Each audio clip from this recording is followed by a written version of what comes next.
হাইকোর্টে সঞ্জয়ের বিরুদ্ধে ফাঁসির আবেদন করল রাজ্য সরকার। দেবাংশু বসাকের এজলাসে মামলা দায়েরের অনুমতি। আরজিকর কাণ্ডে দোষীর আমৃত্যু কারাবাস নিয়ে ফের সরব মুখ্যমন্ত্রী। মমতার মন্তব্য, আরজিকর কাণ্ডে ফাঁসি চেয়েছিলেন, যাবজ্জীবন মানে অনেকে পরে জেলমুক্ত হয়ে ফের অপরাধ করবে। মন্তব্য মমতার। যাবজ্জীবন মানেটা কি? অনেক কেসে আমরা দেখেছি 2-3 বছরে বেরিয়ে গেছে, বেরিয়ে যায়।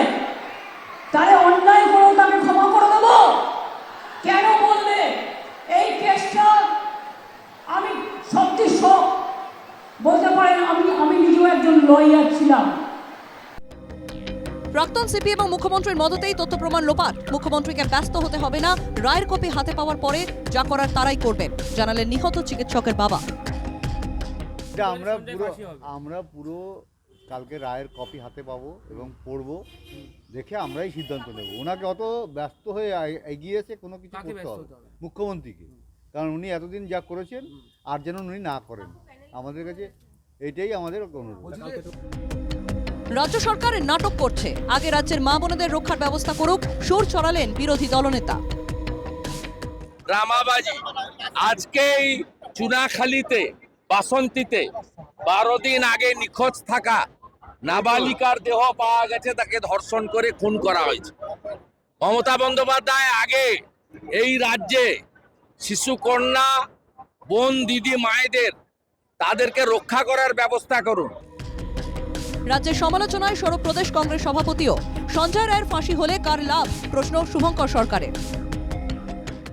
এখন সঞ্জয় তাড়াতাড়ি মারা গেলে কি ভালো হবে কার, ক্ষতি হবে কার, এসব ব্যাপার। মেয়েটি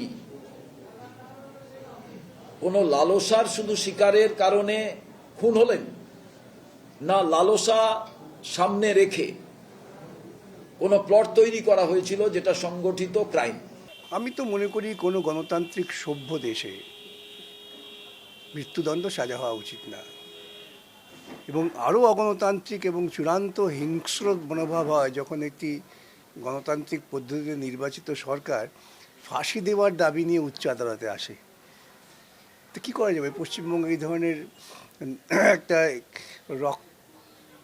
রক্তপ্রেমী ধ্বংসাত্মক মানুষকে নির্বাচন করেছে।